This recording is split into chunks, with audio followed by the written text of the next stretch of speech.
तो मेरे भारत की जागरूक जनता, कुछ समय से एल्विश यादव का यूट्यूब की दुनिया में भोकाल मचा हुआ है। हर बच्चा कहता है, अरे एल्विश भाई के आगे कोई बोल सकता है क्या?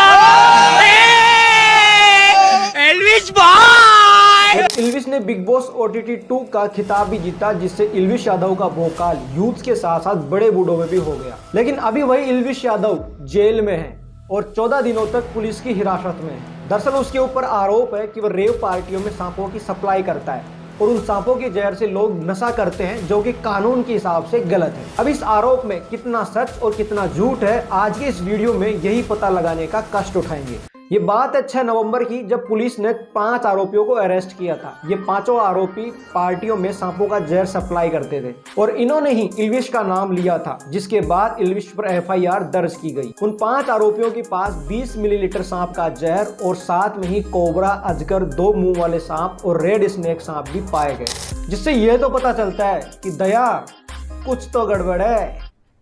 अरे कहना क्या चाहते हो?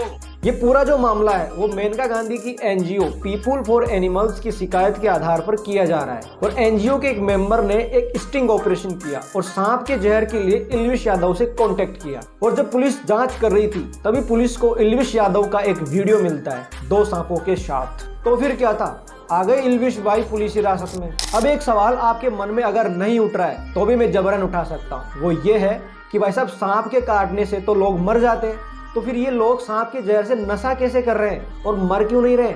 और क्या सांप के जहर से वाकई नशा होता है? देखिए, जैसे हर आदमी अच्छा नहीं होता, वैसे हर सांप भी जहरीला नहीं होता। कई सांप ऐसे होते हैं जिनमें जहर तो नहीं होता, लेकिन अगर वह काट ले तो आदमी बेहोश हो जाता है और उसका नशा ड्रग्स के नशे से भी ज्यादा असरदार होता है। चलो इसे हम Indian journal of physiology and pharmacology की रिपोर्ट से समझते हैं। इस संस्था ने 19 साल के एक लड़के पर स्टडी की। ये लड़का नशे की लत के कारण एक दिन में ही 20 से ज्यादा सिगरेट पी जाता था। थोड़े दिन बाद उसे लगा कि यार ये सिगरेट ज्यादा नशा नहीं दे पा रही है, तो उसने स्ट्रॉन्ग नशा करने के लिए वाइन के साथ कोकीन, गांजा और अफीम भी लेनी शुरू कर दी। एक दिन उसके दोस्त ने सांप से होने वाले नशे के बारे में बताया, तो पहले तो वो डर गया कि कहीं वह मर न जाए, लेकिन बाद में वह मान गया। उसने सबसे पहले गांजा फूका और फिर सांप से अपनी जीभ पर कटवाया। सांप के जीभ के काटने के 3-4 मिनट बाद ही वह बेहोश हो गया और जब कुछ घंटों बाद में उसे होश आया तो वह आधी नींद में था। उस लड़के ने बताया कि जब वह नींद में था तो उसका एक्साइटमेंट बहुत ज्यादा था और मानो वह हवा में है। वही 7 दिन बाद वो वापस नॉर्मल हो गया। तो मजे की बात यह है कि जब डॉक्टर ने उसकी शरीर की जांच की